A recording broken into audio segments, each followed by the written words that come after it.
ایک رات مولانا جلال الدین رومی نے اپنے استاد حضرت شمس الدین تبریزی کو اپنے گھر دعوت دی۔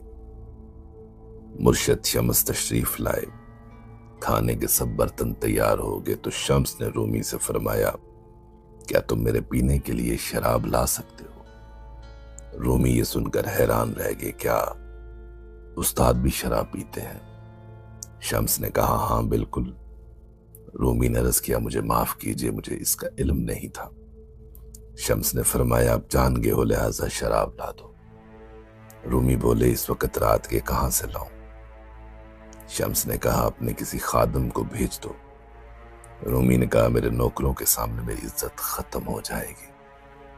شمس نے کہا، پھر خود ہی جاؤ لے کر آؤ۔ رومی پریشان ہوئے، پورا شہر مجھے جانتا ہے، میں کیسے جا کے شراب خریدوں؟ شمس نے فرمایا، اگر تم واقعی میرے شاگرد ہو تو وہی کرو جو میں کہتا ہوں، ورنہ آج نہ میں کھاؤں گا، نہ بات کروں گا، نہ سو سکوں گا۔ استاد کی محبت اور اطاعت میں رومی نے چادر اڑی، بوتل چھپائی اور محلے کی طرف چل دیا۔ جب تک وہ راستے میں تھے کسی کو شک نہ ہوا، لیکن جیسے ہی وہ اس محلے میں داخل ہوئے لوگ حیران ہوئے اور ان کے پیچھے پیچھے چلنے لگے۔ سب نے دیکھا کہ رومی شراب خانے میں گئے اور بوتل خرید کر چادر کے نیچے چھپا لی۔ پھر وہ نکلے تو لوگ اور بھی زیادہ ہو گئے اور ان کے پیچھے پیچھے مسجد تک پہنچ گئے۔ مسجد کے دروازے پر ایک شخص نے شور مچا دیا، اے لوگو، تمہارا امام شیخ جلال الدین رومی ابھی اس محلے سے شراب خرید کر آ رہا ہے۔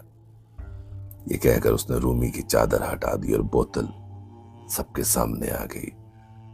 ہجوم نے غصے میں آ کر رومی کے منہ پر تھوکا، انہیں مارا یہاں تک کہ ان کی پگڑی بھی گر گئی۔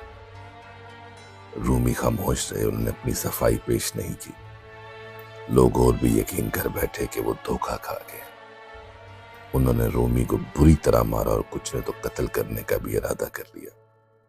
اسی وقت شمس تبریزی کی آواز بلند ہوئی، اے بے شرم لوگو، تم نے ایک عالم اور فقیہ پر شراب نوشی کا الزام لگا دیا۔ جان لو کہ اس بوتل میں شراب نہیں بلکہ سرکہ ہے۔ ایک شخص بولا، میں نے اپنی آنکھوں سے دیکھا ہے کہ وہ شراب خانے سے بوتل لے کر آیا ہے۔ شمس نے بوتل کھولی اور کچھ قطرے لوگوں کے ہاتھوں پہ ڈالے تاکہ وہ سونگھ سکیں۔ سب حیران رہ گئے کہ واقعی یہ تو سرکہ ہے۔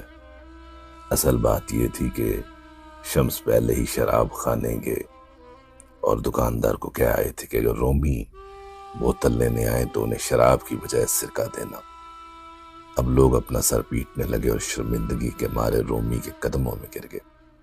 سب نے معافی مانگی اور ان کے ہاتھ چومے، پھر آہستہ آہستہ منتشر ہو گئے۔ رومی نے شمس سے عرض کی، آج آپ نے مجھے کتنی بڑی آزمائش میں ڈال دیا، یہاں تک کہ میری عزت اور وقار میرے مریدوں کے سامنے خاک میں مل گئی۔ اس سب کا کیا مطلب تھا؟ شمس نے فرمایا، تاکہ تم سمجھ لو کہ لوگوں کی عزت اور شہرت محض ایک فریب ہے۔ کیا تمہیں لگتا ہے کہ ان لوگوں کا احترام ہمیشہ قائم رہتا؟ تم نے خود دیکھا، محض ایک بوتل کے شک پر وہ تمہارے دشمن بن گئے، تم پر تھوکا، مارا اور قریب تھا کہ جان لے لیتے۔ یہی وہ عزت ہے جس پہ تم نازاں تھے، جو ایک پل میں ختم ہو گئی۔ آج کے بعد لوگوں کی عزت پہ نہ بھروسہ کرنا۔ اصل عزت صرف اللہ کے پاس ہے، جو وقت کے ساتھ نہ بدلتی ہے اور نہ مٹتی ہے۔ وہی بہتر جانتا ہے کہ کون واقعی باعزت ہے اور کون جھوٹی عزت کا طلبگار۔ یہ واقعہ دراصل ہمیں سبق دیتا ہے کہ دنیا کی عزت اور لوگوں کی رائے لمحوں میں بدل جاتی ہے۔ اصل عزت وہ جو اللہ تعالیٰ کے نزدیک ہو۔